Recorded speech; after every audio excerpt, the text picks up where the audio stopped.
Kitab Mazmur. Sebagian besar dari kita pasti kenal, bahkan mungkin membacanya setiap hari. Tapi pernah nggak sih kita berhenti sejenak dan bertanya, apa sebenarnya yang tersembunyi di balik ayat-ayat puitis yang indah ini? Nah, dalam beberapa menit ke depan kita akan coba membedah struktur dan makna yang luar biasa dalam dari kitab ini. Yuk kita mulai.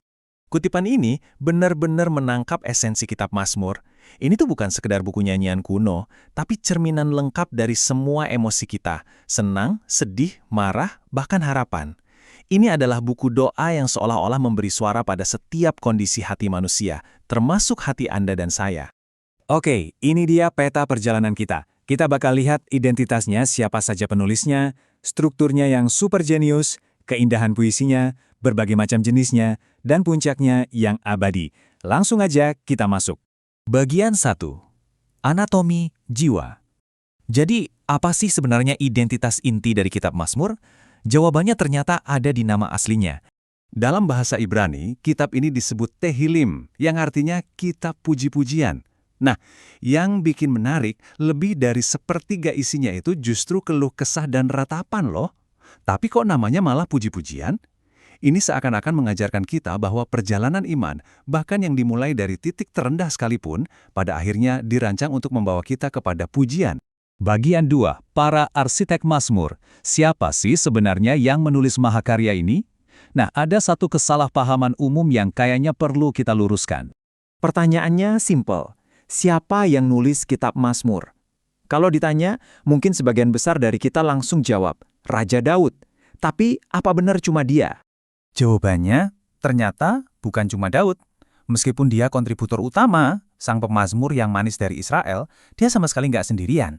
Mazmur itu adalah suara dari sebuah komunitas besar. Coba deh lihat betapa beragamnya penulis-penulis ini. Daud memang menulis 73 Mazmur, tapi ada juga Asaf, Bani Korah, bahkan Musa dan Salomo juga ikut menyumbang. Dan ada sekitar 50 Mazmur yang penulisnya anonim. Ini membuktikan kalau Mazmur itu bukan suara satu orang, tapi suara seluruh komunitas Israel dari berbagai zaman. Benar-benar sebuah simfoni yang disusun oleh banyak musisi di bawah arahan ilahi.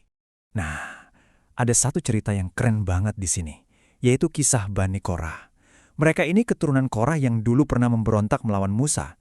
Tapi luar biasanya, atas anugerah Tuhan, keturunan mereka nggak ikut binasa, malah diangkat jadi pelayan musik di Bait Suci.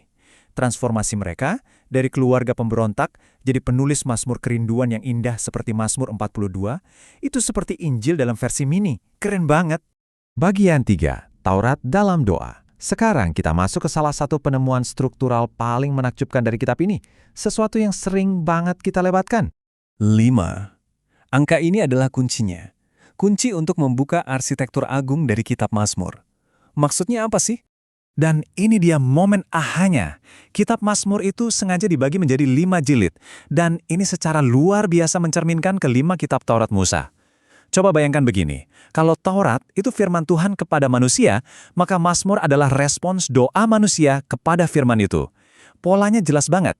Jilid 1 sejajar sama Kejadian, tentang manusia dan penciptaan. Jilid 2 dengan Keluaran, tentang penebusan.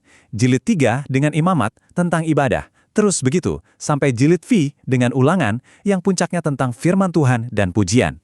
Ini benar-benar desain arsitektur yang super jenius. Bagian 4, irama pikiran. Oke, dari struktur besarnya, sekarang kita zoom in ke kejeniusan puitis di setiap ayatnya. Apa sih yang bikin Mazmur itu tetap powerful, bahkan setelah diterjemahkan ke berbagai bahasa?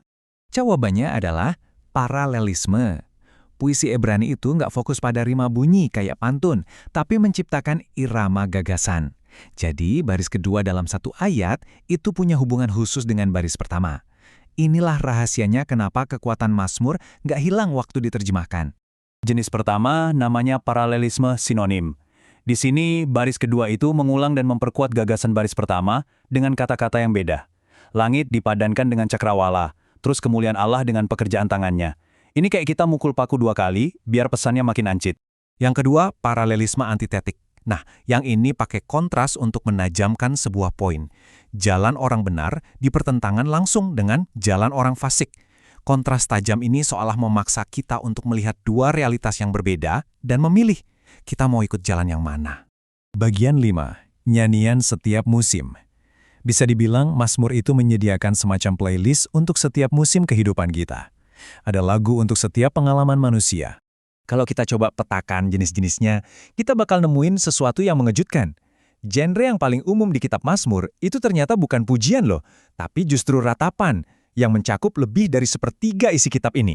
Baru setelah itu ada himne pujian, ucapan syukur, hikmat, dan mazmur-mazmur tentang raja. Lantas, kenapa isinya begitu banyak tentang rasa sakit dan perjuangan? Mungkin karena iman yang autentik itu nggak pernah menyuruh kita pura-pura kalau semuanya baik-baik saja. Justru, iman sejati itu berani membawa semua kehancuran, kebingungan, dan bahkan kemarahan kita langsung ke hadapan Tuhan, dengan keyakinan penuh bahwa Dia mendengar. Bagian 6, Simfoni Abadi. Dan sekarang kita sampai di puncaknya. Dari sudut pandang Kristen, semua untayan yang sudah kita bahas, sejarah, struktur, puisi, dan emosi, semuanya itu bermuara pada satu pribadi. Yesus sendiri yang mengatakannya. Dia bilang kalau kitab Mazmur bersama dengan Taurat dan kitab para nabi, itu semuanya berbicara tentang dirinya. Wah, ini mengubah total cara kita membaca setiap ayatnya. Artinya, Mazmur bukan cuma doa manusia kepada Tuhan, tapi juga suara Tuhan yang sedang bernubuat tentang Sang Mesias. Coba deh kita lihat beberapa contoh konkret ini. Mazmur 22 menggambarkan detail penyaliban dengan sangat jelas, berabad-abad sebelum itu terjadi. Mazmur 110 menubuatkan peran Kristus sebagai imam. Mazmur 118 berbicara tentang batu yang dibuang, tapi jadi batu penjuru, sebuah nubuatan tentang penolakan dan pemuliaan Yesus. Kitab Mazmur, pada intinya, adalah buku nyanyiannya. Jadi untuk merangkum, ini dia poin-poin kuncinya. Pertama, Mazmur adalah anatomi jiwa kita. Kedua, kitab ini ditulis oleh sebuah paduan suara, bukan cuma satu orang. Ketiga, strukturnya yang 5 jilid itu sengaja meniru Taurat. Keempat, keindahan puisinya ada pada irama gagasan, bukan bunyi. Dan yang terpenting, puncaknya, semua ini menunjuk kepada Sang Mesias. Pada akhirnya, kitab Mazmur ini bukan cuma objek studi kuno, tapi sebuah undangan pribadi untuk kita semua. Undangan untuk menemukan kata-kata saat kita nggak bisa berdoa, menemukan kejujuran di tengah penderitaan, dan menemukan harapan di dalam janjinya. Jadi, pertanyaannya sekarang bukan lagi cuma apa yang dikatakan kitab ini, tapi bagaimana simfoni abadi ini bergema di dalam jiwa Anda hari ini.